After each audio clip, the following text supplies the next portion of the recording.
আসসালামু আলাইকুম। ওয়ালাইকুম আসসালাম।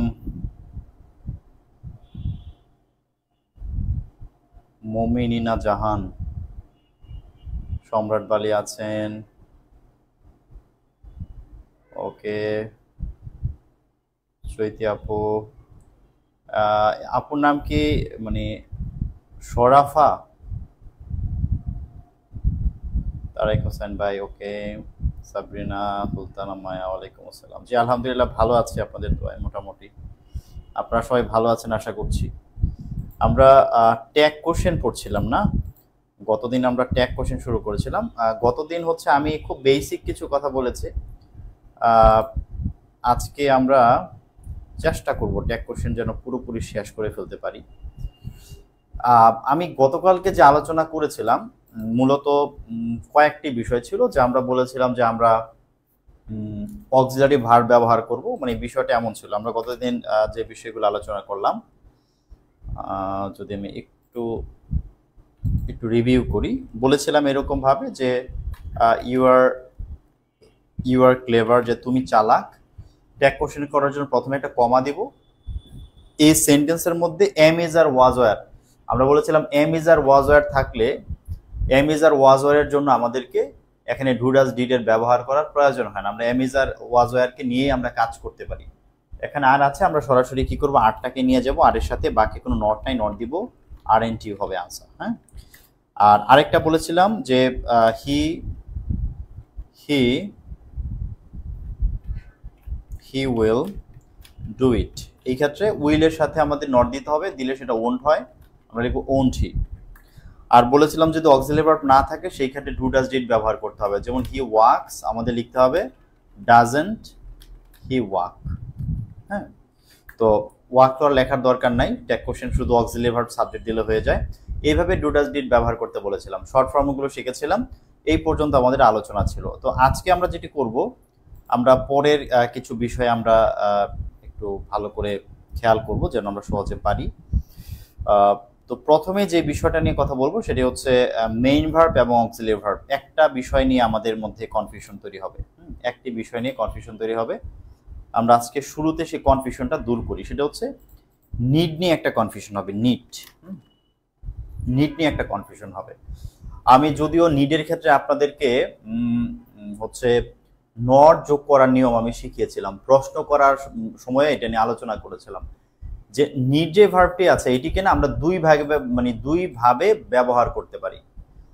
নিডকে আমরা সেন্টেন্সে মেইন ভার্ব হিসেবে ব্যবহার করতে পারি, আবার নিডকে আমরা সেন্টেন্সের মধ্যে অক্সিলারি ভার্ব হিসেবে ব্যবহার করতে পারি। দুই ভাবেই কিন্তু করতে পারি। যেমন আমি যদি দুইটা সেন্টেন্স লিখি, দেখেন একটা বাক্য হচ্ছে এমন যে আই নিড আ পেন, যে আমার একটা কলম দরকার।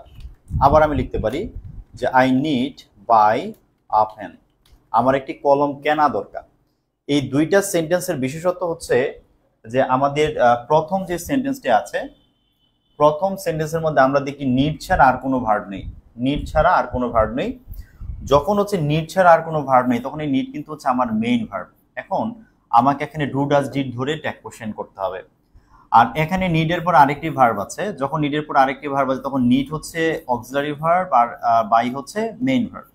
এখন কিন্তু আমি যেহেতু নিড এখানে অক্সিলারি ভার্ব, এখন কিন্তু নিডকে নিয়ে আমি ট্যাগ কোশ্চেন করতে পারবো। হ্যাঁ, ট্যাগ কোশ্চেন করতে পারবো।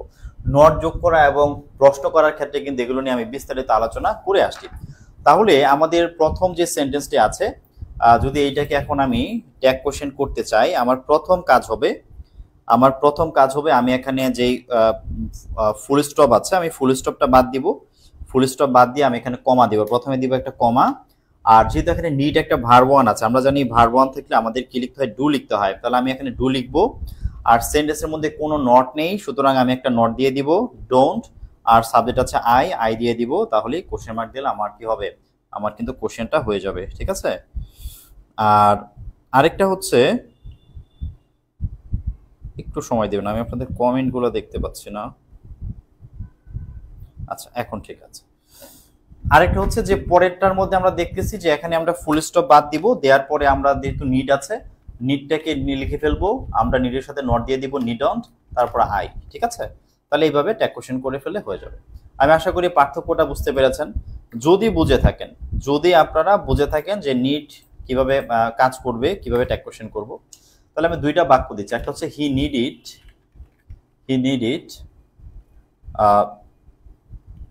আ বুক। এই ট্যাগ কোশ্চেনটি করবেন আপনারা, এটি করবেন। আর আরেকটি হচ্ছে যে we need to do it, এটিকে করবেন। আরেকটি হচ্ছে যে দে, আচ্ছা আমরা দে না দিই, she needs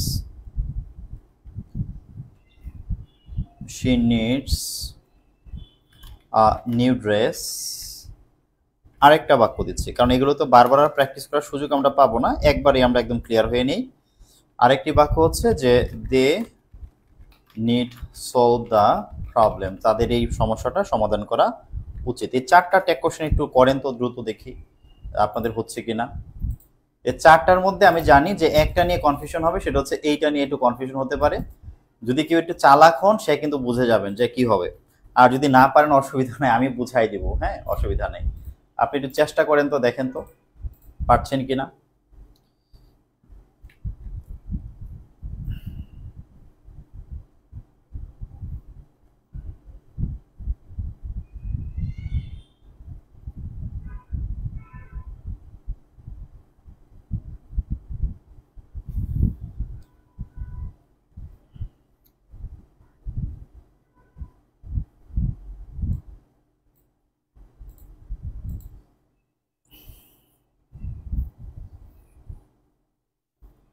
কোনো কমেন্ট দেখতে পাচ্ছি না, কমেন্ট কি করছেন না? জান্নাতুল ফেরদৌস আপু লিখেছেন ডিড, নিডন্ট, তারপরে লিখেছেন আপনি ডাসি। ভুল আছে আপু, ভুল হয়ে গেল কয়েকটা। আচ্ছা চৈতি আপু কি লিখেছে? ডিডন্ট, তারপরে হচ্ছে ডোন্ট উই, তারপরে লিখেছে ডাজেন্ট শি, আরেকটা হচ্ছে নিডন্ট দে। আচ্ছা হ্যাঁ, চৈতি আপু পেয়েছে, আপু ভালো হয়েছে। আচ্ছা আমরা সময় না নেই, আমরা এটা সলভ করি। দেখেন আমার সাথে একটু মিলান, এটার আনসারগুলি কি হবে। প্রথম কথা হচ্ছে যে এখানে নিডটা পাস্ট ফর্মে আছে, ভার্ব টু, এবং এটা মেইন ভার্ব। আমরা জানি ভার্ব টু থাকলে আমাদেরকে ডিড ব্যবহার করতে হবে। তাহলে আমি প্রথমত লিখবো এখানে ডিড, এবং বাক্যে যদি কোনো নট নাই আমি কি ওকে নট দিব, ডিডন্ট, আর আমার সাবজেক্ট হচ্ছে হি, তাহলে হয়ে যাবে ডিডন্ট হি। এটি হবে আমার প্রথমটা ট্যাগ কোশ্চেন। পরেরটার মধ্যে এইটা নিয়ে অনেকের মধ্যে প্রবলেম হয়েছে। হ্যাঁ, অনেকে মনে করেছে কি যে নিডের পরে তো ডু আছে, তার মনে হয় নিড হচ্ছে অক্সিলারি ভার্ব, কিন্তু না। আপনাকে মনে রাখতে হবে কোনো ভার্বের আগে যদি টু থাকে তাহলে সেটি আর ভার্ব হয় না, তখন সেটি ইনফিনিটিভ হয়ে যায়। ইনফিনিটিভ কি, এটার আসলে কি কাজ, এটা কেন এরকমটা হয়, এগুলো যখন রাইট ফর্ম অফ ভার্ব করবো না তখন আমি আস্তে আস্তে ক্লিয়ার করব। আপাতত শুধু জেনে রাখেন একটু যে যখন কোনো ভার্বের আগে টু থাকে তখন এইটার বাক্যের ভার্ব হিসাবে কাজ করে না, তখন এটাকে ইনফিনিটিভ বলে। এটাকে তখন কি বলে, যখনই দেখবেন কোনো ভার্বের আগে টু প্লাস ভার্ব ওয়ান বা বেস ফর্ম আছে, এটা তো ঠিক আসলে ভার্ব ওয়ান না, টু এর পরে বেস ফর্ম বসে, আমরা বলছিলাম এটা হচ্ছে টু এর পরে বেস ফর্ম বসলে এই জিনিসটাকে একটা নাম আছে, এটাকে বলা হয় ইনফিনিটিভ।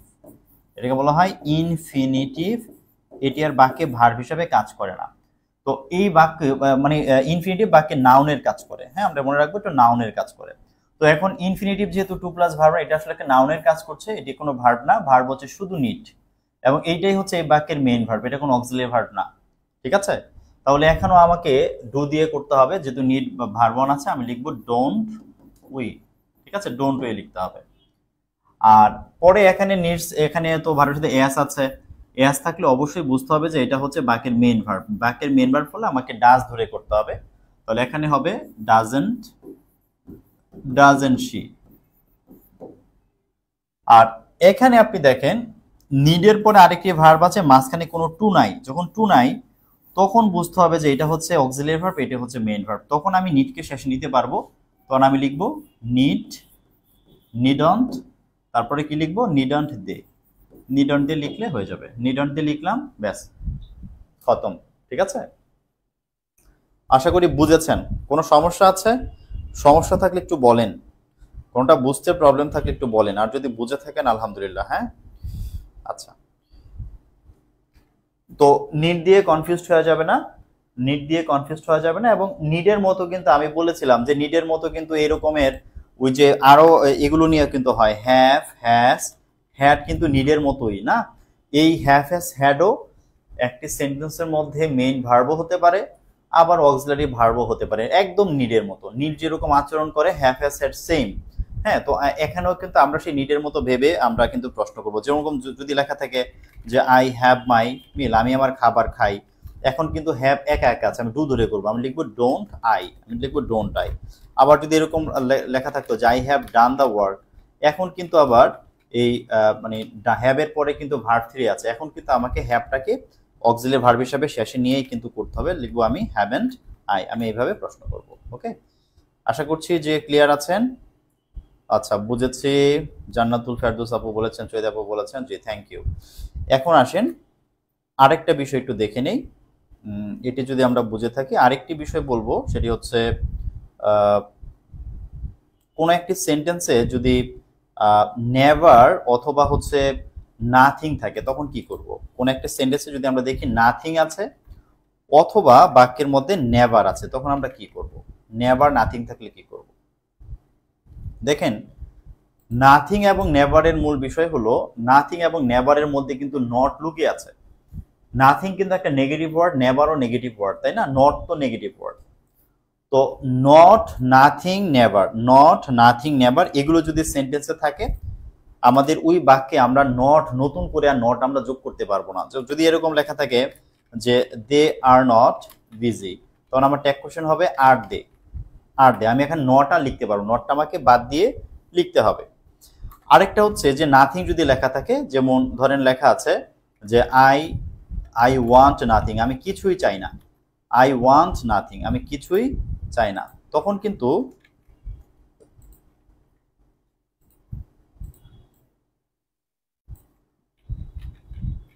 দেখেন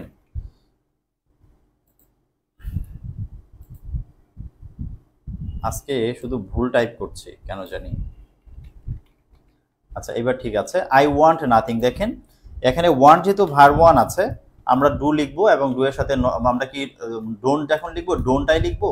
ডোন্টাই কিন্তু লেখা যাবে না, ডোন্টাই লিখলে আমার ভুল হবে, কারণ নাথিং এর মধ্যে অলরেডি নাথিং এই বাক্যে বসার কারণে অলরেডি বাক্যটা নেগেটিভ হয়ে গেছে, ট্যাগ কোশ্চেন আর নেগেটিভ করা যাবে না।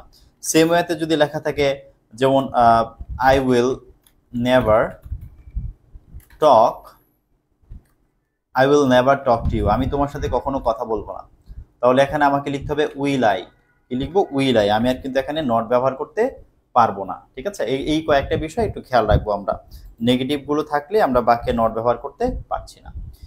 এইবার আসেন সাবজেক্ট ধরার ক্ষেত্রে আমাদের একটু প্রবলেম হয়।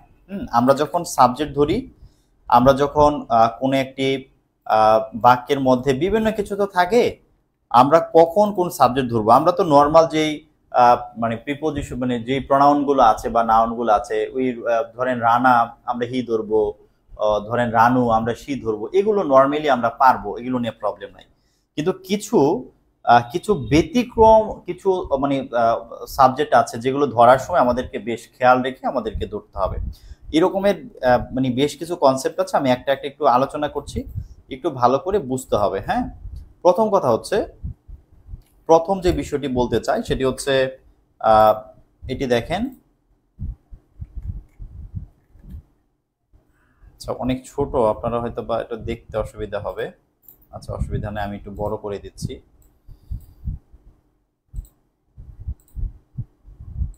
এটা একটু খেয়াল করেন, আমি এখানে কি লিখেছি দেখেন, জন্তু, জীব, বস্তু, জীব, জন্তু, শিশু, পাগল, এরা যদি আমাদের বাক্যের মধ্যে কখনো সাবজেক্ট হয়, আমাদেরকে অবশ্যই ইট ধরতে হবে, মাথায় রাখতে হবে। এগুলো যদি সেন্টেন্সের মধ্যে থাকে আমরা কি ধরবো? ইট ধরবো। এখন কেন ইট ধরবো, এটার পিছনে তো আসলে একটু যুক্তি থাকা উচিত। আমরা এইটা না হয় বুঝি যে যদি কোনো জন্তু থাকে, যদি আমরা দেখি যে কোনো একটা জন্তু আছে, জন্তুর ক্ষেত্রে আমরা, বা কোনো জীব আছে, কোনো বস্তু আছে, আমরা ইট ধরবো, এটা নিয়ে আমাদের মনে কোনো ডাউট নাই, এটি মনে হয় আমরা সবাই পারি। কিন্তু শিশু এবং পাগলের ক্ষেত্রে কেন আমরা ইট ধরবো? দেখেন মানুষ এবং হচ্ছে মানে পশুর মধ্যে একটা বেসিক ডিফারেন্স হচ্ছে যে মানে মানুষের হচ্ছে কনসিডারেশন পাওয়ার আছে, মানে তারা বিবেচনা করতে পারে, ভালো মন্দ বুঝতে পারে।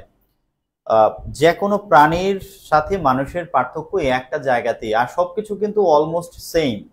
পার্থক্য কোথায়? বিবেচনা, বুদ্ধি, বিবেকে হচ্ছে মূল পার্থক্যটা। এখন একজন শিশুর কিন্তু তার বিবেক থাকে না, একটা পাগল তারও কিন্তু বিবেক থাকে না, একটা শিশুরও বিবেক থাকে না, একটা পাগলেরও বিবেক থাকে না। সো আমরা বলতে পারি শিশু এবং পাগল কাইন্ড অফ শুধুমাত্র এনিম্যাল, এরা প্রাণী বাট এরা মানুষ না, কারণ এদের বিবেক নাই। বিবেক থাকলে এরাও মানুষ হতো। এই জন্য শিশু এবং পাগলকে আমাদের শুধুমাত্র একটা প্রাণী বা একটা জীব হিসাবে আমাদেরকে বিবেচনা করতে হবে, মানুষ হিসেবে বিবেচনা করা যাবে না। এই কারণে এদের জন্য আমরা হি বা শি ব্যবহার করব না, ইট ব্যবহার করব। কারণ ইট হচ্ছে এমন একটা প্রনাউন যেটি মূলত হচ্ছে নিচু শ্রেণীর প্রাণী বা বস্তুর ক্ষেত্রে ব্যবহার করা হয়, আর মানুষ হচ্ছে উন্নত প্রাণী, উন্নত শ্রেণীর প্রাণী, তাদের ক্ষেত্রে হি শি আমরা ব্যবহার করি, সম্মান প্রকাশে হি শি ব্যবহার করি। তো শিশু এবং পাগলের যেহেতু বিবেক নাই, তারা এজ এ জাস্ট এনিম্যাল হিসেবে আমরা সবসময় ইট ব্যবহার করব, মাথায় রাখতে হবে, ঠিক আছে? যেমন আমি যদি আপনাদেরকে এক্সাম্পল দেখাই, যেমন আমি যদি একটা বাক্য লিখি, ধরেন বাক্যটা হচ্ছে এমন, যেমন দ্য বেবি ইজ ক্রাইং, যে শিশুটি কাঁদছে। আমি লিখলাম দ্য বেবি ইজ ক্রাইং, শিশুটি কাঁদছে। আমি যদি এটা লিখি, এখন এই যে শিশুটি কাঁদছে, আপনি নর্মালি হচ্ছে অনেকে চাইবেন এরকম ভাবে লিখতে যে ইজন্ট হি, অথবা আপনি শি লিখতে চাইবেন, হ্যাঁ, কিন্তু হি শি লিখতে ভুল হবে, আপনাকে লিখতে হবে বেবি। তো ইজন্ট ইট, কারণ বেবি যেহেতু এটি ছেলে মেয়ে, এটা তো প্রথমত বোঝা যাচ্ছে না, দ্বিতীয়ত হচ্ছে শিশুর বিবেক নাই, তাকে মানুষ না প্রাণী হিসেবে আমাকে ট্রিট করতে হবে। এই জন্য আমরা কি লিখছি? ইজন্ট ইট লিখছি। আবার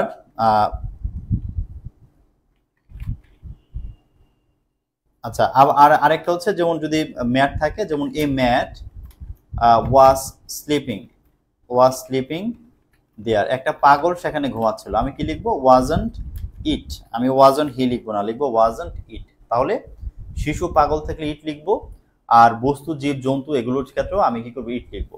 তবে এখানে একটা ব্যাপার আছে, যে অনেক সময় থাকে যে ধরেন একটা বেবি না হয়ে যদি অনেকগুলো বেবির কথা বলতো, অনেকগুলো তো বেবি একসাথে থাকতে পারে, হ্যাঁ। যদি আপনি দেখেন যে কখন এগুলো প্লুরাল আছে, কখন এগুলো বাকি প্লুরাল হিসেবে আছে, তখন কিন্তু আপনাকে আবার দিয়ে ধরতে হবে, দিয়ে ধরতে হবে। যেমন আমি লিখতে পারি, যেমন দ্য বেবিস আর প্লেইং দেয়ার, যে শিশুগুলো সেখানে খেলছে। এখন কিন্তু আমি লিখবো আরেন্ট দে লিখবো, কারণ প্লুরাল হলে সেটি বস্তুবাচক হোক, ব্যক্তিবাচক হোক, প্রাণীবাচক হোক, যাই হোক, প্লুরাল হলে আমাকে দে লিখতে হবে, হ্যাঁ। তো এখানে যেহেতু অনেকগুলো শিশুর কথা বলা হয়েছে, আমাকে দে লিখতে হবে। আর যদি একটা শিশুর কথা বলতো, ইট লিখতাম। এই বিষয়টা একটু মাথায় রাখতে হবে।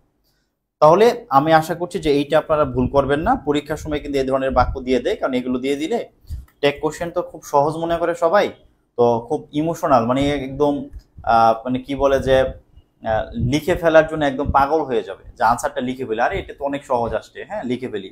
তো ধরেন একদম এক্সাইটেড হয়ে তারা এটা লিখতে যাইবে, ঝাঁপিয়ে পড়বে লেখার জন্য, আর ওই ঝাঁপিয়ে লিখতে গিয়ে সে আসলে কি করে ফেলবে, দেখা যাবে যে ভুল করে ফেলেছে, হ্যাঁ। সো কেয়ারফুল থাকতে হবে।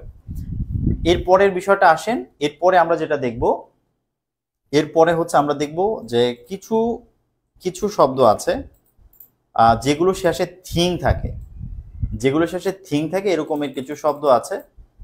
এরকম শব্দ কি কি হয়? এরকমের শব্দ যেরকম আছে, ধরেন নাথিং আছে, এনিথিং আছে, সামথিং আছে, এভরিথিং আছে।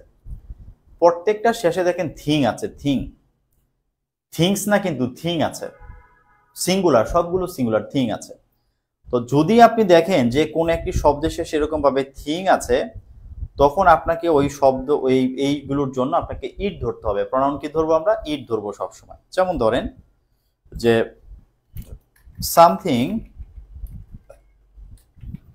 সামথিং ইজ গোয়িং অন, যে কিছু একটা চলছে, সামথিং ইজ গোয়িং অন, আমি লিখতে হবে ইজন্ট ইট। আমাকে কি লিখতে হবে? Isn't it. বাকি ইজ আছে, ইজের জন্য আমি এখানে কি করেছি? ইজের জন্য আমি এখানে ইজ লিখেছি, আর নট ছিল না বলে নট লিখেছি, আর ওই সামথিং এর জন্য প্রনাউন ইট ধরেছি। আবার নাথিং ইজ ইম্পসিবল, যে কিছুই আসলে অসম্ভব না, নাথিং ইজ ইম্পসিবল, কিছুই অসম্ভব না। এখন এই বাকি ইজ আছে, ইজ লিখলাম, নট লিখতে পারবো না, কারণ নাথিং এর মধ্যে অলরেডি একটা নট লুকিয়ে আছে আর নট লেখার সুযোগ নাই। তাহলে শুধু ইজ লিখবো আর নাথিং এর প্রনাউন কি লিখতে হয়? ইট। তাহলে হবে ইজ ইট, আনসার হবে ইজ ইট, বুঝে লিখতে হবে। হ্যাঁ, তাহলে নাথিং, এনিথিং, সামথিং, এভরিথিং যাই থাকবে এগুলোর জন্য আমরা অবশ্যই কি ব্যবহার করব? আমরা ইট ব্যবহার করব, তাহলে আমাদের ভুল হবে না। নেক্সট, পরের যে বিষয়টা সেটি হচ্ছে আমরা আরেকটা বিষয় পাবো, সেটি হচ্ছে এইটা না, আপনি যদি বলেন যে ট্যাগ কোশ্চেনের মধ্যে আপনাকে আমি যদি বলি যে সবচেয়ে গুরুত্বপূর্ণ কি, গুরুত্বপূর্ণ হচ্ছে এই এখন যে রুলটা পড়াচ্ছে এটা খুব ইম্পর্টেন্ট। হ্যাঁ, এটা খুব ইম্পর্টেন্ট, খুব ভালোভাবে মাথায় নিতে হবে, খুব ভালোভাবে। দেখেন এখানে আমি কতগুলো শব্দ লিখেছি, এখানে কি কি আছে? এখানে আছে এভরিবডি আছে, everybody, nobody, somebody, anybody, everyone, someone, none, no one. খেয়াল করবেন, খুব মনোযোগ। দেখেন এগুলো সব সিঙ্গুলার। আপনি কিন্তু যখন এগুলো দিয়ে বাক্য লিখবেন, everybody is, nobody is, somebody was, anybody has, এগুলো সব সিঙ্গুলার। এই জন্য এগুলোর সাথে ওয়াজ, ইজ, হ্যাজ আমরা এগুলো ব্যবহার করি, কারণ এগুলো সব সিঙ্গুলার। কিন্তু এদের জন্য যখন আপনি কোনো প্রোনাউন ধরবেন তখন আপনাকে দিয়ে ধরতে হবে। এরা সিঙ্গুলার, বাক্যের মধ্যে দেখবেন এদের পরে ইজ বসছে, আপনি কিন্তু ইজ দেখে কিন্তু ইজি লিখবেন। মানে ভুলটা কোথায় হবে? আমি একটু দেখা একটা বাক্য লিখে, ধরেন আমি একটা বাক্য লিখলাম এরকম ভাবে, দেখেন ভুলটা কিভাবে হবে। ধরেন লিখলাম যে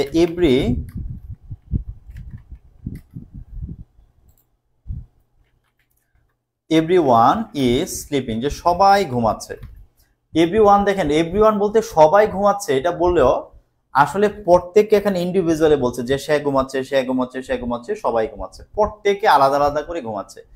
এভরিওয়ান জিনিসটা আসলে সিঙ্গুলার, প্রত্যেককে আলাদা আলাদা করে বোঝায়, এই জন্য এটাকে সিঙ্গুলার ধরে তারপরে ইজ লিখতে হয়। কিন্তু যখন ট্যাগ কোশ্চেন করতে যাব তখন এভরিওয়ানকে প্লুরাল ধরতে হবে।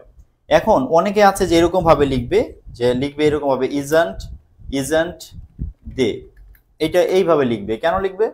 কারণ সে মনে করবে ইজ আছে তাহলে ইজ লিখবো, বাক্যে নট নাই নট দিব, আর এভরিওয়ানের জন্য দিয়ে ধরতে হয় দিয়ে লিখবো। লিখলে ভুল হবে। কেন ভুল হবে? দেখেন আমরা তো প্রশ্ন করা শিখছি যে প্রশ্ন সাবজেক্টের আগে অক্সিলারি ভার্ব বসে, এখানে কিন্তু এটা সাবজেক্ট আর এটা অক্সিলারি ভার্ব, সাবজেক্টের সাথে অক্সিলারি ভার্বকে ম্যাচ করে দিতে হবে। দে সাথে ইজ বসা পসিবল না, আমরা শিখেছি দে প্লুরাল, প্লুরালের সাথে আর লেখা যায় কিন্তু ইজ লেখা যায় না। সো এখানে যদি কেউ ইজ লেখে তাহলে কিন্তু সে আসলে ভুল করছে, তাহলে সে ভুল করছে। কোনোভাবে এখানে কি করা যাবে না, কোনোভাবে এখানে ইজ লেখা যাবে না। তাহলে রাইট আনসার কি হবে? রাইট আনসার হবে, আমি যখন জানলাম যে এভরিওয়ানের জন্য আমাকে দে লিখতে হবে, দে এর সাথে ইজ বসে না, বসে আর, তখন কিন্তু আমাকে আর এন্ট লিখতে হবে। তো এইটা না, এইটা মানে দেখে অধিকাংশ স্টুডেন্টই ভুল করে। যেমন আমি আরেকটা বাক্য যদি লিখি, যেমন এভরিওয়ান লাভস হার কান্ট্রি, যে sorry everyone loves their country, এভরিওয়ানের জন্য আসলে দেয়ার লিখতে হয়, দেয়ার কান্ট্রি। ধরেন এটা লিখলাম, তো এখন লেখার পরে এইবার কিন্তু সে কি করবে, সে কিন্তু এবার টেনশনে পড়ে যাবে যে কি করবো, আমি কি এখন ডাজ লিখবো নাকি ডু লিখবো। আপনাকে প্রথমে সিদ্ধান্ত নিতে হবে যে আমি কি এখানে দিয়ে লিখবো নাকি কি লিখবো। এখানে কিন্তু আমাকে এভরিওয়ানের জন্য আমাকে দিয়ে লিখতে হবে, দে এর জন্য কিন্তু ডু বসে, ডু এর সাথে কিন্তু নট দিতে হবে, তখন হয়ে যাবে ডোন্ট দে, তখন আনসার কি হয়ে যাবে? Don't they. তো এই বিষয়গুলো একটু খেয়াল রাখবেন। হ্যাঁ, এগুলো একটু খেয়াল রাখে আপনার কিন্তু পরীক্ষা আনসার লিখতে হবে। তার মানে এগুলো যখনই থাকবে আমরা তখন সেগুলোকে এরকম ভাবে ধরে করবো আর কি। আচ্ছা, আরেকটা এক্সাম্পল দেখাই। নেগেটিভ যেগুলো আছে, এখানে নোবডি নেগেটিভ, নো ওয়ান এবং নান, এই তিনটা হচ্ছে নেগেটিভ। এগুলো থাকলে কি করব? ধরেন বললো কোন এক জায়গায় বললো যে এরকম ভাবে, ধরেন বললো যে নান ক্যান ডু ইট, এটা কেউ করতে পারবে না, তাহলে আমি লিখবো ক্যান দে। ক্যান দে কিভাবে হয়েছে? এখানে বাক্যে তো ক্যান একটা অক্সিলারি ভার্ব, এজন্য ক্যান লিখেছি, আর নানের জন্য দে ধরতে হবে, দে লিখেছি। নট দেই নাই কেন? নানের মধ্যে অলরেডি একটা নট লুকানো আছে, তাহলে আমি তো আর নট দিব না, আর নট দেওয়ার সুযোগ নেই, এজন্য আমি কি করছি না, নট দিচ্ছি না। ঠিক আছে। আচ্ছা, আরেকটা হচ্ছে আচ্ছা এখানে আর মনে হয় কোনো প্রবলেম হবে না। আরেকটা বাক্য দেখাই শুধুমাত্র, যেমন নান নোজ ইট, এটা কেউ জানে না, তাহলে আমি প্রথমে ডাজ লিখবো, তাই না? ডাজ লিখবো না, ভার্বের সাথে এস আছে, ডাজ লিখবো, ডাজ লিখলেই ধরা খেতে হবে। কারণ আমি জানি নানের জন্য আমাকে দে লিখতে হবে, দে এর সাথে ডাজ বসে না ডু বসে, লিখতে হবে ডু দে। প্রেকশন কি হবে? Do they. খুবই ট্রিকি, কিন্তু একটু খেয়াল না করলে পরীক্ষায় খুব সহজে ধরা খেয়ে যাওয়ার চান্স আছে, খুব সহজে ধরা খেয়ে যাওয়ার চান্স আছে। তো আপনাকে অবশ্যই কিন্তু খেয়াল রাখতে হবে যে ঠিক আছে কিনা সবকিছু, অন্যথায় কিন্তু সমস্যা। হ্যাঁ, বলেন এই পর্যন্ত কারো কোনো সে আছে, কোনো সমস্যা আছে? একটু বলেন।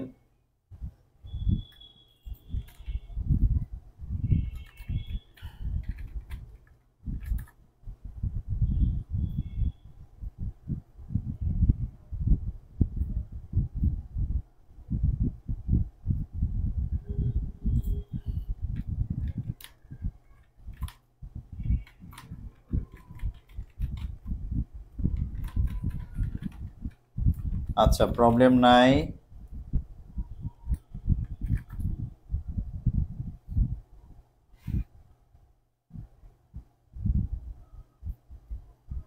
ওকে, ঠিক আছে। ওকে, ঠিক আছে, থ্যাংক ইউ। আচ্ছা, এইটা যদি আমরা ক্লিয়ার থাকি তাহলে আমরা পরের কনসেপ্টে যাই। আমাদের পরের কনসেপ্টটা না খুব সহজ। এই কয়েকটা জিনিস একটু একটু দেখতে হবে, ভালো করে মনোযোগ দিতে হবে।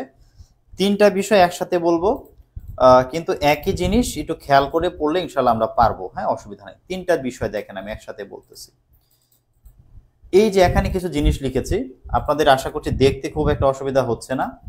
তো এখানে যে বিষয়গুলো লিখেছি আপনি দেখেন, এখানে সবগুলোর আগে যে অল অফ আস, আস আছে, ও some of us, every one of us, most of us, none of us. এই আস বলতে আসলে বোঝায় উই। তো যদি দেখেন কোন সেন্টেন্সের শুরুতে এরকম ভাবে most of us, none of us, every one of আস এরকম যদি থাকে, আপনাকে বুঝতে হবে এগুলি কিছু না। এই আসটা হচ্ছে মূলত এখানে আমাদের হচ্ছে মূল সাবজেক্টটা। কারণ বলছে আমাদের মধ্যে অনেকে, যেমন নান অফ আস মানে আমাদের মধ্যে কেউ না, মোস্ট অফ আস মানে আমাদের অধিকাংশ, এভরি ওয়ান অফ আস মানে হচ্ছে আমাদের প্রত্যেকে, অর্থাৎ আমাদেরকেই বোঝাচ্ছে। যেহেতু আমাদেরকেই বোঝাচ্ছে, এই আস থাকলে আমাদেরকে শুধুমাত্র সাবজেক্ট আমরা উই ধরবো, আর কিছু আমরা ধরবো না। আর পরে আবার দেখেন ইউ দিয়ে এরকম থাকতে পারে, অল অফ ইউ তোমাদের সবাই, সাম অফ ইউ তোমাদের কেউ কেউ, এভরি ওয়ান অফ ইউ তোমাদের মানে প্রত্যেকে, মোস্ট অফ ইউ তোমাদের মানে অধিকাংশ, নান অফ ইউ তোমাদের কেউ না, এরকম ইউ থাকতে পারে। তো যদি শেষে ইউ থাকে তখন আমরা ইউ ধরবো, সহজ। আবার থাকতে পারে যে all of them, some of them, every one of them, most of them, none of them, এরকম দেম থাকতে পারে। দেম থাকলে আমরা তখন কি ধরবো? দে ধরবো। ঠিক আছে, এই তিনটা বিষয়। অর্থাৎ আমরা যখন দেখবো যে সেন্টেন্স এগুলো আছে, আমরা শেষে কি আছে দেখবো, আস থাকলে উই, ইউ থাকলে ইউ, দেম থাকলে দে। আমরা এটা মিলিয়ে কি করব, আমরা আমরা হচ্ছে যে প্রনাউন গুলো ধরবো, তাহলে আমাদের ইনশাল্লাহ ভুল হওয়ার সম্ভাবনা থাকবে না। যেমন আমি এক্সাম্পল দেখাই। ধরেন কোথাও বলা হলো, ধরেন কোথাও বললো যে some of us should stay here, যে আমাদের মানে কিছু আমাদের মানে আমাদের মধ্যে থেকে কয়েকজনের এখানে থাকা উচিত, আমরা বলছি কয়েকজন থাকা উচিত। তো এখানে প্রথমে তো শুড আছে, আমরা লিখবো শুড, শুডের সাথে নট দিব, শুডন্ট। আর সাম অফ আস থাকলে আমাদের ওই আজের জন্য লিখতে হবে উই, আমাদের প্রেকশন হবে শুডন্ট উই, আমরা তখন শুডন্ট উই লিখবো। যদি লেখা থাকে যে all of them were present, যে তাদের সবাই মানে উপস্থিত ছিল, তাদের সবাই উপস্থিত ছিল, তখন আমরা কি করব? তখন আমরা লিখবো যে ওয়ারের সাথে দিব নট, ওয়ারন্ট, আর কি হবে, দে থেকে হচ্ছে এভাবে, দেম থেকে হচ্ছে দে হয়ে যাবে, ওয়ারন্ট দে লিখবো আমরা। ওকে, তাহলে এই কয়টা প্রনাউন মানে প্রনাউন ধরার ক্ষেত্রে আপনাকে খুব সতর্কতার সাথে এগুলোকে হ্যান্ডেল করতে হবে, অন্যথায় কিন্তু আপনি ভুল করে ফেলবেন। হ্যাঁ, এরপর আসেন দুইটা জিনিস নিয়ে একটু কথা বলবো। সেটি হচ্ছে যে আপনার চোখের সামনে অনেক সময় প্রশ্ন, যখন ট্যাগ কোশ্চেন আসবে তখন আপনি একটা জিনিস পাবেন, সচরাচর পাবেন। এই দুইটার দিকে খুব মনোযোগ দিয়েন। হ্যাঁ, এটা এখানে বলছে যে identify the contracted form carefully. কিছু সংক্ষিপ্ত রূপ থাকবে পরীক্ষার সময়। এই সংক্ষিপ্ত রূপগুলো যখন থাকবে তখন খুব সতর্কতার সাথে খেয়াল করতে হবে, আপনি হয়তো ভুল করে ফেলবেন। আপনি দেখেন, আমি একটা বাক্য লিখতে পারি যে আইট গো, আবার লিখতে পারি আইট গন। এখন এটা ট্যাগ কোশ্চেন কি হবে, এই দুইটা জিনিস যে আমি লিখলাম এদের ট্যাগ কোশ্চেনটা কি হবে, মনোযোগ দিবেন কি বলি। দেখেন কোনো বাক্যে যখন এরকম ডি থাকে, কোনো সেন্টেন্সের মধ্যে যখন এইভাবে ডি থাকে, ডি থাকে, এই ডি না এটা বাক্যে হ্যাডও হইতে পারে, এই ডিটা আবার উড বা কুডও হইতে পারে। হ্যাঁ, এই ডি আবার কি হইতে পারে, উডও হইতে পারে, আবার কুডও হতে পারে। আমি বুঝবো কিভাবে যে এটা কি হ্যাড নাকি কুড? এটা বোঝার খুবই সহজ উপায় আছে, সেটা হচ্ছে আপনি পরের ভার্ব দেখবেন। দেখেন গন হচ্ছে একটা ভার্ব থ্রি, আমরা জানি হ্যাড এর পরেই কেবল ভার্ব থ্রি থাকতে পারে, তার মানে যেহেতু ভার্ব থ্রি আছে তাহলে এটা অবশ্যই হচ্ছে হ্যাড। কারণ উড, কুড এগুলো মডাল অক্সিলারি। আমরা টেন্সের ক্লাসে শিখেছিলাম মডালের পরে কখনো ভার্ব থ্রি হইতে পারে না, বেস ফর্ম হইতে পারে। তো এখানে যেহেতু বেস ফর্ম আছে গো, তার মানে এটা অবশ্যই হয় এটা কুড হবে অথবা এটা উড হবে, আপনি যেইটা ধরে নেন হবে, কোনো সমস্যা নেই। উড লিখলেও হবে, কুড লিখলেও হবে। আর যখন ভার্ব থ্রি আছে তখন অবশ্যই আপনাকে ধরে নিতে হবে এটা হ্যাড, হ্যাড ছাড়া ওইটা আর কিছু না, অবশ্যই সেটা হ্যাড। এরকম ধরে আপনাকে ট্যাগ কোশ্চেন করতে হবে। তাহলে প্রথম যে বাক্যটা আছে আইট গো, এটাকে আমরা কি করব, আমরা ট্যাগ কোশ্চেন করার জন্য আমরা এটাকে লিখবো, যেহেতু এখানে এটাকে আমরা উড ধরতে হবে তখন আমরা লিখবো উডন্ট আই, ট্যাগ কোশ্চেন হবে উডন্ট আই। আর পরে যেহেতু এটা ভার্ব থ্রি আছে তাহলে হ্যাড হবে, তখন আমাদের লিখতে হবে হ্যাডন্ট আই। বুঝেছেন আশা করি, আশা করি বুঝতে সমস্যা নাই। হ্যাঁ আচ্ছা, এরপর আসেন কিছু শব্দ আছে, হ্যাঁ কিছু শব্দ আছে যে এগুলোকে আপনার দেখে, হ্যাঁ words look affirmative but negative in meaning, কিছু শব্দ আছে এগুলোকে দেখে আপনার মনে হবে না যে এই শব্দগুলো নেগেটিভ, আপনার দেখে মনে হবে না, আপনার মনে হবে এগুলো সব অ্যাফার্মেটিভ, কিন্তু এগুলো সবই নেগেটিভ সেন্স বা নেগেটিভ মিনিং প্রকাশ করে, এগুলো সব নেগেটিভ মিনিং প্রকাশ করে। হ্যাঁ কিছু শব্দ আছে,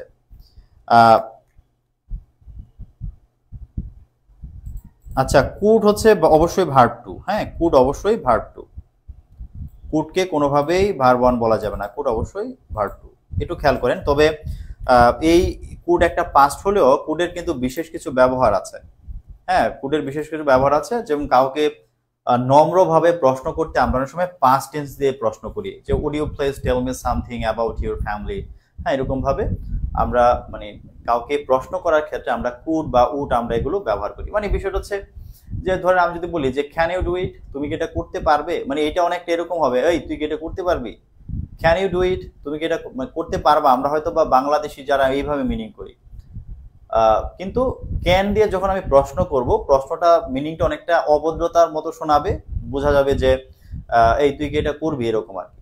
আর যখন আমি খুব পোলাইটলি আমরা কথা বলতে চাই, যেমন হচ্ছে ইংলিশদেরকে বলা হয় ওয়ান অফ দ্য মোস্ট মানে পোলাইটেস্ট নেশন ইন দ্য ওয়ার্ল্ড, হ্যাঁ তারা সবচাইতে মানে ভদ্র নম্র এরকম আর কি।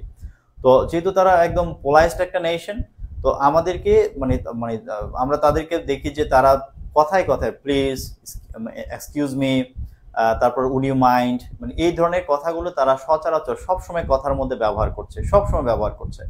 এই জন্য কিন্তু দেখবেন যে would you please tell me something about your family, could you please go there, এরকম ভাবে কুড এবং উড দিয়ে প্রশ্ন করা হয়।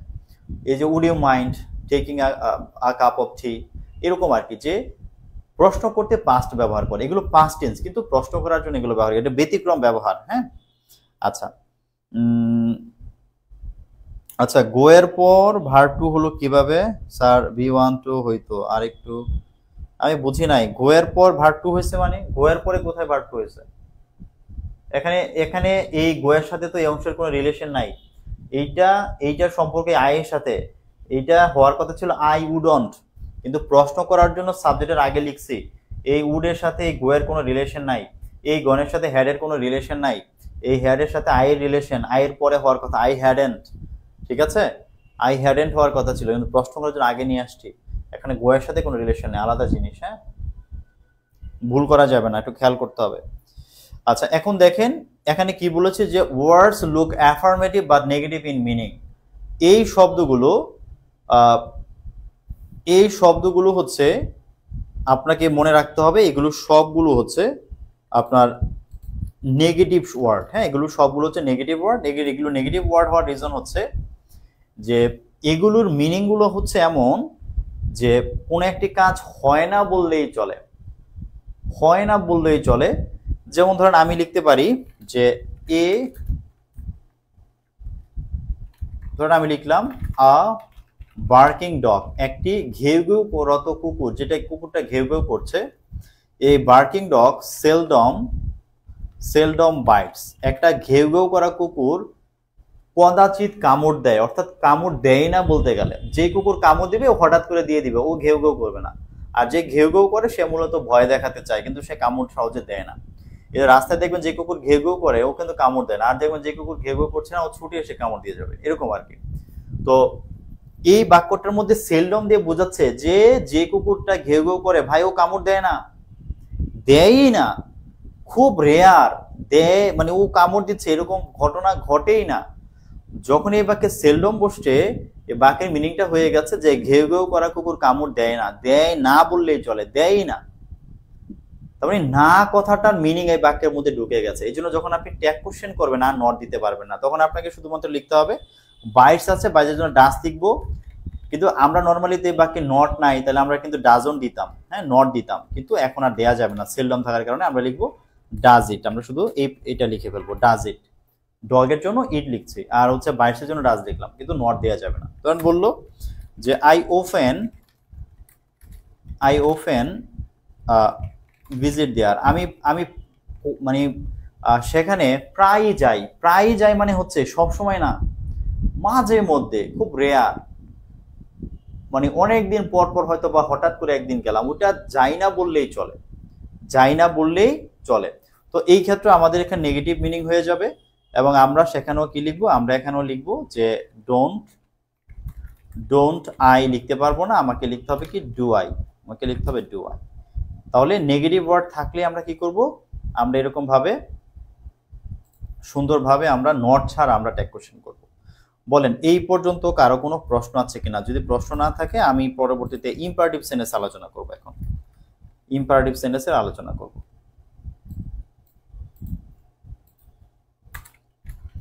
ইম্পারেটিভ সেন্টেন্স দেখেন, ট্যাগ কোশ্চেন আমাদের ইম্পারেটিভ সেন্টেন্সের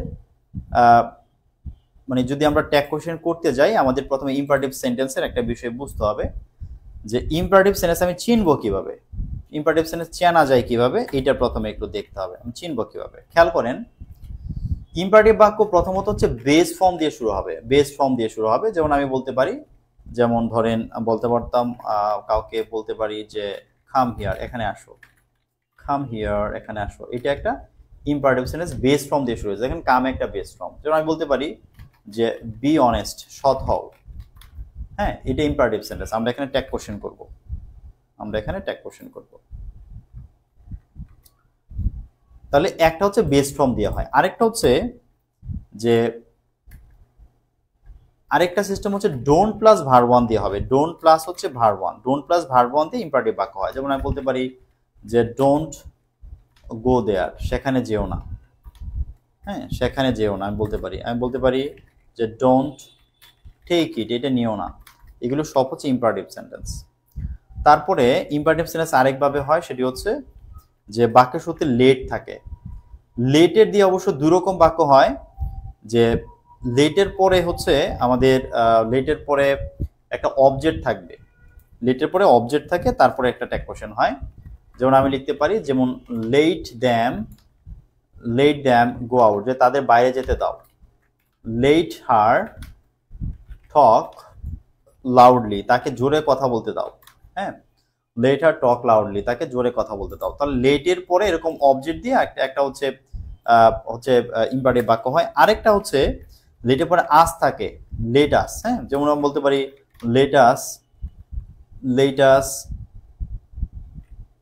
প্লে ক্রিকেট, যে চলো ক্রিকেট খেলি। এই লেট আস দিয়ে প্রস্তাব দেয়া বোঝায়, যেমন বলতে পারি যে লেটস, এই লেটকে আবার সংক্ষেপে লেখা যায় এভাবে লেটস, এই লেটস মানে লেটাসকে সংক্ষেপে এভাবে লেখে লেটস ফলো হিম, যে চলো তার পিছু পিছু যাই। তো এইভাবে ইম্পারেটিভ বাক্য হয়। আরেকটা সিস্টেম আছে ইম্পারেটিভ বাক্য হওয়ার, আরেকটা সিস্টেম আছে, এটা আমি উপরেই লিখি। আরেকটা সিস্টেম হলো যে আপনার বাক্যের শুরুতে একটা অ্যাডভার্ব থাকে, অ্যাডভার্বের পরে বেস ফর্ম থাকে, অ্যাডভার্বের পরে বেস ফর্ম দিয়ে হচ্ছে হচ্ছে আপনার ইম্পারেটিভ বাক্য হয়। যেমন আমি লিখতে পারি অ্যাডভার্বের মধ্যে লিখতে পারি যেমন জাস্ট ডু ইট, এই জাস্ট হচ্ছে একটা অ্যাডভার্ব। আমি বলতে পারি নেভার, নেভারও কিন্তু adverb, never never do it again, আবার এটা কইরো না, হ্যাঁ এই নেভার একটা অ্যাডভার্ব। আমি বলতে পারি অলওয়েজ স্পিক দ্য ট্রুথ, এই অলওয়েজও হচ্ছে একটা অ্যাডভার্ব, এগুলোর পরে বেস ফর্ম হবে। আচ্ছা আমাদের হচ্ছে সম্রাট বালি ভাই বলেছেন ভার্ব প্লাস অবজেক্ট হয়, ভাই অবজেক্ট হওয়াটা ম্যান্ডেটরি না, শুধু একটা ভার্ব দিয়ে একটা ইম্পারেটিভ বাক্য হতে পারে। যেমন আমি শুধু যদি বলি গো, এটা একটা ইম্পারেটিভ বাক্য হয়ে গেছে, অবজেক্ট থাকতে হবে, এটা ম্যান্ডেটরি না, শুধু বেস ফর্ম হলেই সেটা ইম্পারেটিভ বাক্য হয়ে যায়। গো ফুল স্টপ, হ্যাঁ কাম আসো ইম্পারেটিভ হয়ে গেছে, টেক স্লিপ ইম্পারেটিভ হয়ে গেছে, শুধু একটা ভার্ব ফুল স্টপ দিলে সেটা ইম্পারেটিভ হয়ে যায়। ওকে, এবার একটু খেয়াল করেন, আমরা তাহলে এখানে অনেকগুলো ফর্ম পাইলাম ইম্পারেটিভ বাক্যের। কয়টা পাইলাম এখানে? একটা হচ্ছে বেস ফর্ম পাইলাম, একটা হচ্ছে don't plus verb one, adverb plus base form, let plus object, let us দিয়ে বাকি অংশ, এই হচ্ছে আমরা ইম্পারেটিভ বাক্য পাইলাম। এখন এই ইম্পারেটিভ বাক্যে আমরা ট্যাগ কোশ্চেন কিভাবে করব একটু মনোযোগ দিতে হবে, হ্যাঁ আমি জিনিসটাকে একটু সহজ করে বোঝাতে চাই। প্রথম কথা হলো যে ইম্পারেটিভের আপনি যে ট্যাগ কোশ্চেন করবেন, ইম্পারেটিভের যে ট্যাগ কোশ্চেন আপনি করবেন, আচ্ছা আমি একটু নিচে লিখি তাহলে বুঝতে সুবিধা হয়। ইম্পারেটিভ বাক্যের যে ট্যাগ কোশ্চেন লিখবেন, এই ট্যাগ কোশ্চেন আপনার অবশ্যই ফিউচার টেন্সে হবে, ফিউচার টেন্সে হবে। ইম্পারেটিভ বাক্যের ট্যাগ কোশ্চেন কখনো প্রেজেন্টে বা আপনি পাস্টে করতে পারবেন না। এই ইম্পারেটিভ বাক্য এমনিতে প্রেজেন্ট মানে পাস্ট হয়ও না, ফিউচারও হয় না, শুধু প্রেজেন্ট হয়।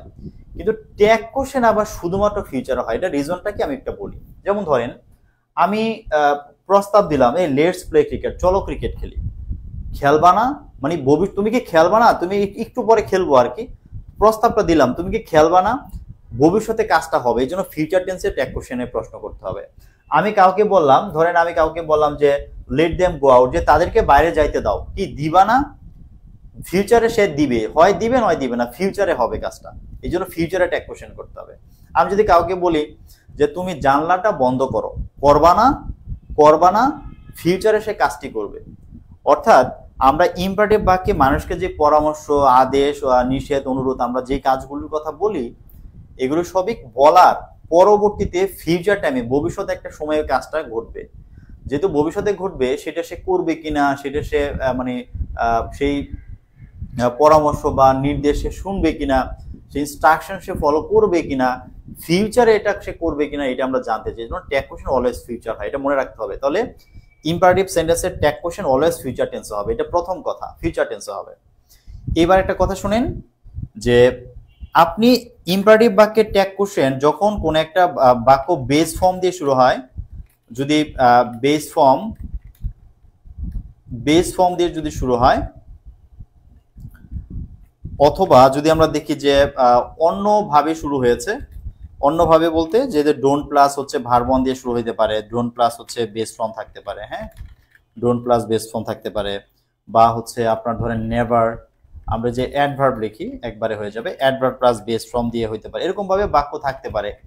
এই তিন রকম ভাবে যদি কোনো সেন্টেন্স থাকে যে base form, don't plus base form বা অ্যাডভার্ব প্লাস বেস ফর্ম যদি থাকে, এইটার ট্যাগ কোশ্চেন আপনি দুই ভাবে লিখতে পারবেন। দেখেন ফিউচার টেন্স মানে কি, ফিউচার টেন্স মানে হচ্ছে উইল, আপনি যদি অ্যাফার্মেটিভ করেন তাহলে উইল, আর যদি আপনি নেগেটিভ করেন তখন সেটা ওন্ট, তাই না? আপনি উইলও লিখতে পারবেন, ওন্টও লিখতে পারবেন। আর দেখেন এই ইম্পারেটিভ সেন্টেন্সের কিন্তু একটা সাবজেক্ট আছে, আমরা কিন্তু এখানে দেখতেছি যে ইম্পারেটিভ বাক্যের কোনো সাবজেক্ট নেই, কিন্তু আসলে সাবজেক্ট আছে। বাক্যটা কিন্তু কাম হিয়ার না, এই বাক্যগুলো কিন্তু কাম হিয়ার না। এই বাক্যটা যদি আমি ফুললি বলতাম তাহলে হয়তো ইউ কাম হিয়ার, তুমি এখানে আসো, ইউ বি অনেস্ট, তুমি সৎ হও, ইউ গো, তুমি যাও, ইউ ডোন্ট গো দেয়ার, তুমি সেখানে যেও না, ইউ ডোন্ট টেক ইট, তুমি সেখানে এটা নিও না। এগুলো সবগুলোর আগে কিন্তু একটা ইউ লুকিয়ে আছে, একটা ইউ কি আছে, লুকিয়ে আছে। যেমন এখানে বলতে পারতাম you never do it again, you always speak the truth, you let them go out, তুমি তাদেরকে বাইরে যেতে যাও। এদের সবার শুরুতে একটা সাবজেক্ট ইউ লুকিয়ে আছে। জাস্ট ইম্পারেটিভ বাক্যের বৈশিষ্ট্য হচ্ছে আমরা ইউটাকে হিডেন করে রাখি, লুকিয়ে রাখি, লিখি না। ইম্পারেটিভ বাক্যের বৈশিষ্ট্য হচ্ছে ইউ হিডেন, ইউটা হিডেন থাকবে আর বেস ফর্ম দিয়ে শুরু হবে, এটা হচ্ছে ইম্পারেটিভ বাক্যের বৈশিষ্ট্য। তো যেহেতু আমরা ফিউচার টেন্সে লিখবো, ফিউচার টেন্সে লেখার জন্য আমরা উইল অথবা ওন্ট ব্যবহার করতে পারবো, দুইটাই ব্যবহার করতে পারবো। এবং আমাদের সাবজেক্ট লুকে আছে ইউ না, এই কারণে আমাদেরকে ইউ লিখতে হবে। হ্যাঁ, ইউ লিখতে হবে। তো আপনি উইল ইউ লিখতে পারেন, আপনি ওন্ট ইউ লিখতে পারেন, আপনার যেটা খুশি আপনি লিখতে পারেন, দুইটাই রাইট হবে। যেমন ধরেন আমি যদি বলি যে গো দেয়ার, সেখানে যাও, আপনি যদি এখানে আনসার লেখেন যে আমি উইল ইউ লিখবো, এইটাও রাইট হবে। আপনি যদি বলেন যে ভাইয়া না আমি ওন্ট ইউ লিখবো, এইটাও রাইট হবে, এইটাও রাইট হবে। হ্যাঁ, দুইটাই রাইট। কেন? কারণ ইম্পারেটিভ বাক্যের বৈশিষ্ট্য হলো যে আমি তাকে অর্ডার দিলাম গো দেয়ার, তুমি সেখানে যাও। এখন আমি যদি একটু নরম ভাবে তাকে বলি ভাই রে যাইবা না, তখন আমি উইল ইউ বলবো, ভাই যাইবা, মানে একটু নরম সুরে বলবো। আর যদি আমি জোর দিয়ে বলতে চাই যে গো দেয়ার, সেখানে যাও, ওন্ট ইউ, তুমি কি যাইবা না, যাও বলতেছি, জোর দিয়ে বলতে চাইলে আমি নেগেটিভ করব। এটা আমার মনের ব্যাপার। আমি যদি তাকে একটু কাকুতি মিনতি করে বলতে চাই, তখন আমি নেগেটিভ, মানে জোর দিয়ে না বলার জন্য আমি কি করবো, ওই যে নেগেটিভ দিব না। আর যদি আমি জোর দিয়ে বলতে চাই, তখন আমি নেগেটিভ দেব। এটাই হচ্ছে দুইটার মধ্যে পার্থক্য। এখন আপনি যখন এইরকম বাক্য থাকবে, আপনি দুই ভাবে লিখতে পারবেন, আপনার যেটা ইচ্ছা। আপনি এটা লিখলেও মার্ক পাবেন, এটা লিখলেও মার্ক পাবেন। তবে আমার দৃষ্টিতে হচ্ছে নেগেটিভটা লেখাটাই ভালো, নেগেটিভটা লিখতে ভালো লাগে, ঠিক আছে, একটু জোর দিয়ে কাজটা করতে বলা আর কি, এটি ভালো। বাট আপনি কিন্তু দুইটাতেই মার্ক পাবেন, ভয় পাওয়ার কিছু নাই, দুইটাই কিন্তু সঠিক, কোনো অসুবিধা নাই। যেমন ধরেন আপনাকে বললো যে নেভার টেল আ লাই, নেভার টেল এ লাই, আপনি এখানে যে উইল ইউ লেখেন তবু আনসার হবে, আবার যদি আপনি ওন্ট ইউ লেখেন তবু আনসার হবে। আবার এরকমটা ভাইবেন না যে ভাইয়া এখানে তো নেগেটিভ ছিল নেভার, তাহলে কি আবার নট দিলে ভুল হবে না? না, ইম্পারেটিভ বাক্যে, ইম্পারেটিভ সেন্টেন্সের মধ্যে ওই বাক্যটা নেগেটিভ নাকি অ্যাফার্মেটিভ এটা কোনো ম্যান্ডেটরি না, কারণ সবই হচ্ছে উপদেশ। ধরুন আমি কাউকে নেভার টেল এ লাই, তুমি কখনো মিথ্যা বলে, এটা একটা উপদেশ। অলওয়েজ স্পিক দ্য ট্রুথ, সবসময় সত্য বলে, এইটা একটা উপদেশ। সবই উপদেশ, এখানে নেগেটিভ হওয়া না হওয়ার কিছু নাই। আমি উপদেশ দিয়েছি, যদি আমি চাই যে তুমি এটা মানো, বলবো উইল ইউ, তুমি কি মানবা। আর যদি আমি বলতে চাই তুমি কি মানবা না, এটা জোর দিয়ে বলতে চাই, তখন বলবো ওন্ট ইউ, তুমি কি এটা মানবা না, তুমি কি এটা শুনবা না, তুমি কি সবসময় সত্য বলবা না, এভাবে প্রশ্ন করবো। তার মানে এখানে নেগেটিভ পজিটিভের কিছু নাই, জাস্ট উইল ইউ বা ওন্ট ইউ যে কোনো একটা লিখলে আনসার হচ্ছে। অনেকে এটা হচ্ছে যে মুখস্থ করে, হ্যাঁ, যে খালি ওন্ট ইউ লিখবো, বা ইম্পারেটিভ পাইলে ওন্ট ইউ লিখবো, মুখস্থ করে। বাট একজন রিজনটা আমি বলে দিলাম কেন এরকমটা হয়। এরপরে শুনেন, আরেকটা জিনিস হচ্ছে যদি কোনো বাক্যে লেট থাকে, লেটের ব্যাপারটা বলি। লেটের পরে কোনো দিন হচ্ছে আপনি নেগেটিভ ট্যাগ কোশ্চেন করতে পারবেন না। লেটের ক্ষেত্রে নেগেটিভ ট্যাগ কোশ্চেন করা যায় না। কেন যায় না? আমরা একটু বাক্য দেখি, তারপর বলছি। যেমন দেখেন, লেটের পরে যদি কখনো লেট আস থাকে বা লেটস থাকে, তখন আমাদেরকে কি লিখতে হয় আপনি বলেন। যে এই যে এখানে আস আছে, এই আস মানে আমরা, ফার্স্ট পারসন, তাহলে আমাদেরকে অবশ্যই এখানে উই ধরতে হবে। এবং আমরা জানি উই সাথে আমাদের একটা জিনিস বসে, সেটা হচ্ছে শ্যাল বসে। উই সাথে কিন্তু উইল আমরা নর্মালি ব্যবহার করি না, আমরা শ্যাল ব্যবহার করি। এই কারণে আমরা এখানে কি করব, আমরা শ্যাল উই লিখবো। কোনো বাক্যে যদি দেখি লেটস আছে বা লেটাস আছে, শ্যাল উই লিখবো। এই ছাড়া যত লেট আছে, লেটের পরে যদি লেট হার, লেট দ্যাম, হ্যাঁ, লেট মি, যাই থাকুক, লেটের পরে আস ছাড়া যাই থাকবে, সেখানে আমাদেরকে উইল এবং হচ্ছে ইউ লিখতে হবে, উইল ইউ লিখতে হবে, ঠিক আছে। এইটার দুইটা রিজন আছে। রিজনটা হলো যে, যেমন ধরেন আমি একটা বাক্য লিখলাম যে লেট আস ট্রাই, যে চলো এটা চেষ্টা করি, চলো এটা চেষ্টা করি। আমি প্রস্তাব দিয়েছি যে লেট আস ট্রাই, আমি প্রস্তাব দিই চলো এটা করি। এবার আমি প্রশ্ন করবো আমরা কি এটা করব? প্রস্তাব যেহেতু দিয়েছে, আমার প্রস্তাব কিন্তু তারা প্রত্যাখ্যান করতে হবে। এখানে আমি জোর করে কাউকে আমি প্রস্তাব চাপাই দিতে পারবো না ভাই। আমি প্রস্তাব দিয়েছি লেট আস ট্রাই, চলো এটা চেষ্টা করি, তারা তো নাও করতে পারে। আবার আমি যদি এখন ধরেন যদি বলি সেন্ট উই, আমরা কি এটা করবো না, আমি যদি এখন চিল্লি করে বলি আমার এই প্রস্তাব, কেউ মানবে না।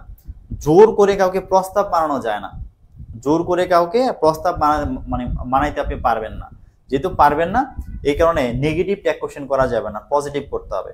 আর প্রশ্নটা কি হবে যে আমরা কি এটা করব, তাহলে আমরা করবো, এই জন্য উই আসবে, আর উই সাথে শ্যাল বসে, এই জন্য এখানে ট্যাগ কোশ্চেনটা কি হবে, শ্যাল উই। এখানে আমরা কোনোভাবেই হচ্ছে শ্যান্ট উই বা নেগেটিভ লিখতে পারবো। লেটের পরে কোনো নেগেটিভ ট্যাগ কোশ্চেন করাই যাবে না, কারণ এগুলো দিয়ে প্রস্তাব দেয়া বোঝায়।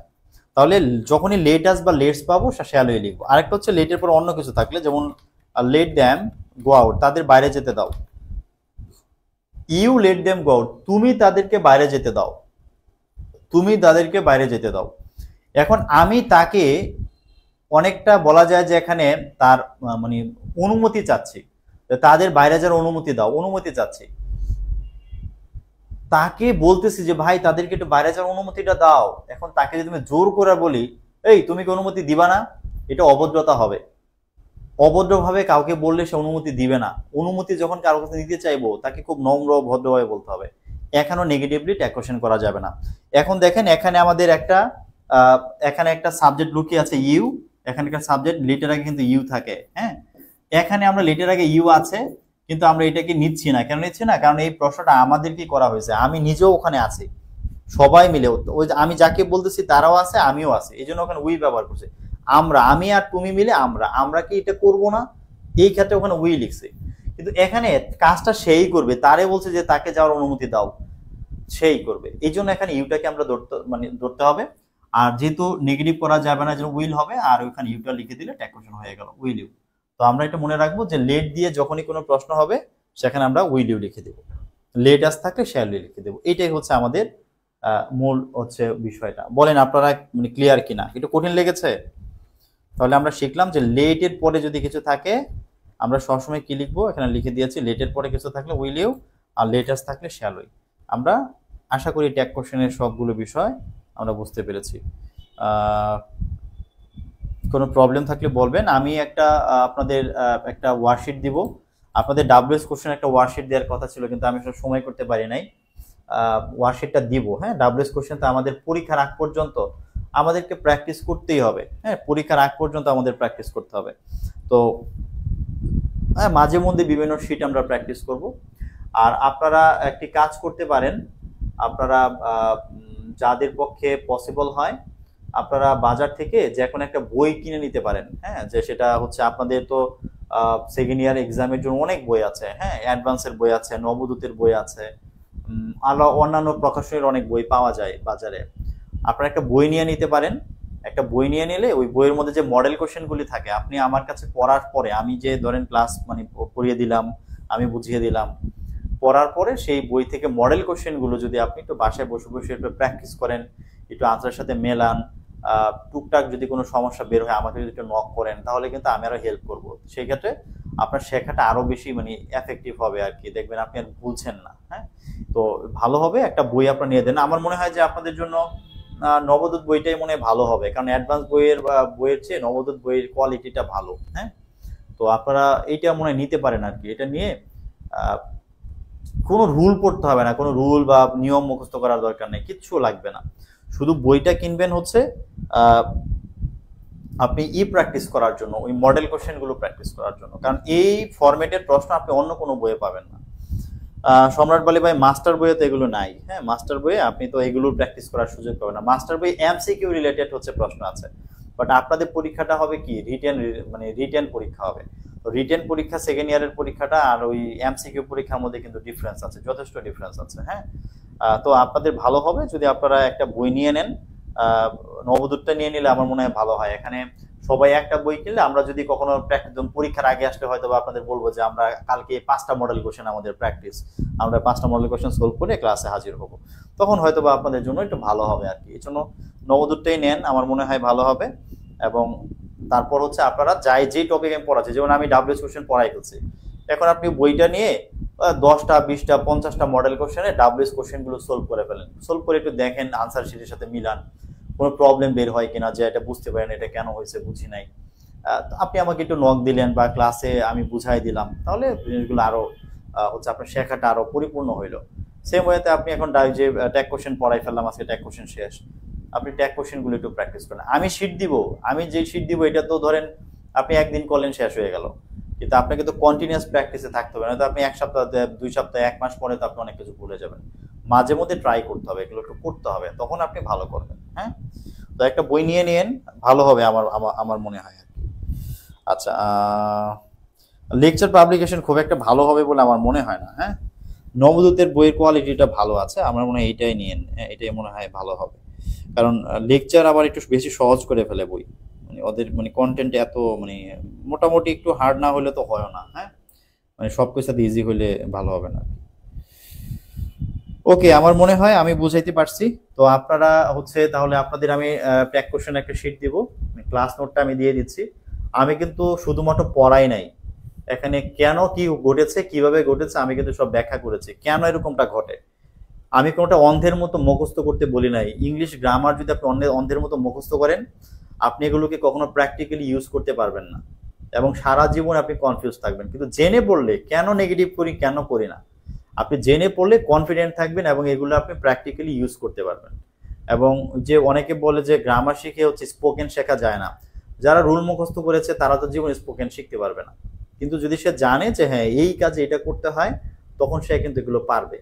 তারপর আস্তে আস্তে সে নিজে নিজে একসময় বাক্য বানানো শুরু করবে, বলবে, এইভাবে সে প্যাসেজ পড়ে বুঝবে, সে এক্সামে ভালো করবে, প্র্যাকটিক্যালি কথা বলতে পারবে, সে সব কিছু করতে পারবে। তখন জাস্ট এটা হবে যে মানে শুধুমাত্র অনুশীলনের একটা বিষয় হয়ে দাঁড়াবে, যে প্র্যাকটিস করলে আমি ভালো করছি, আর কিছু না, আমি জানি শুধু প্র্যাকটিস করলে ভালো করছি, এরকম হবে। তো আপনারা একটু ভালো করে পড়বেন ইনশাল্লাহ। ভালো থাকবেন। কালকে আমাদের ক্লাস হবে না, শনিবার, এটা রবিবার আপনাদের সাথে আবার কথা হবে। আপনারা ভালো থাকবেন সবাই। আল্লাহ হাফেজ, আসসালামু আলাইকুম।